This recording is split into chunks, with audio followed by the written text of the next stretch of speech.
In a world dominated by social media, one of the hardest things we can do is be present. I'm right there with you. I'm more distracted by this thing than I care to admit. In fact, I honestly feel like it impacts my psyche in such a negative way. So let's try some self reflection and see if we can become a little bit more present. Before you all throw any hate into the comments, yes, continuity error. I'm wearing different clothes. This was shot on multiple days. There's construction outside my house. It's a pain in the butt. Anyway, my favorite form of self-reflection is journaling, but it looks different for different people. So if you like journaling, journal these prompts. If you like meditating, think on these prompts. Or if you just want background music where background noise as you're playing your latest video game, that's fine too.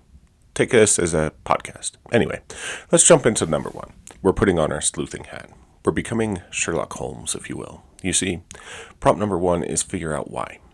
What is social media replacing in our lives? What do you think is the cause for our desire to scroll? For me, social media replaced human interaction. In fact, I still struggle with kind of getting sucked into the infinite loop of scrolling, especially when I'm bored or when I'm feeling lonely, because one thing that it's really good at is giving us these little endorphin boosts, especially as we see people doing these amazing things and we start wishing, oh, yeah, I could do that.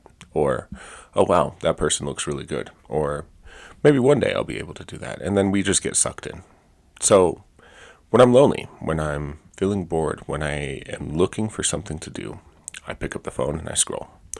That is dangerous. And that is one of the reasons why I felt like I was wasting my time, especially when I would pick up my phone.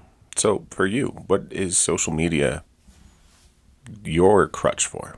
The second prompt is the tried and true make a list. Think up 10 things that you can do instead of scrolling on social media. Write them down. Think about them. Make a banner. Throw it above your door. Put it above your computer when you're in working mode or whatnot. Just make a list of 10 things that you can do different. So, my list, after I discovered that my social media needs came from loneliness and come from, missing out, include things like call a friend, send a text message to somebody that you haven't talked to for a while, do something, plan an activity. All of those are great things to potentially kick the social media because it's quick, instant feedback, and you can be done. And it doesn't open an app that sucks you in. It doesn't open an app that basically makes you a slave to sitting and watching. Editing me with a quick side note. I am still working on this. I found myself after recording this trying my hardest to follow these guidelines and still failing. So it is an ongoing effort. But it's an effort worth trying. Since boredom is another one of the triggers that causes me to endlessly scroll and slowly watch my brain degrade into mush, reading a book or going for a walk. Both of these, amazing. Books make me think a different way, and walks get me out of the blech. So I really need to do more walks. It's important. I like it.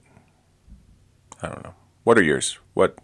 Leave a comment. What are some things that you like to do to avoid getting sucked into technology and the technology addiction that we're all facing? And the final prompt, this is the fun one. This is the one that brings me the most joy. It's time to dream big. What would your life look like if you cut endless scrolling on social media out completely? What would your life look like if you were able to exchange the time that you spent on Facebook, on X, on Blue Sky, on Reddit with something that brings you closer to your goals? I mean, some of the things that you can dream is plan your next big vacation. What are you going to do? Are you going to go hiking in Costa Rica? Are you going to go swimming in Thailand? What is the next big thing? Plan that dream career. What are you going to do with all that time that you're saving on social media? Are you going to create something big? Are you going to go pursue your first YouTube channel? Are you going to create a blog that becomes the Julie meets Julie, Julie and Julia? I think that movie is what it was called. That pursues beyond that. Are you going to save up money and go buy that homestead? What is your big dream, and what is social media potentially holding you back from? Putting that into writing or into your thought process is something that's very important and very powerful, and I think it's a step in the right direction. It doesn't turn into social media bad, avoid social media at all costs. It turns into what is a positive alternative for social media. And because us humans are wired with a negativity bias, if we always label things as bad, we have that guilt of being sucked back into them. So putting a positive spin is definitely something worth it. Yeah, this last prompt is for you to explore your dreams, to explore your potential. And while you're dreaming big, why don't you check out this video right here? It kind of goes with it.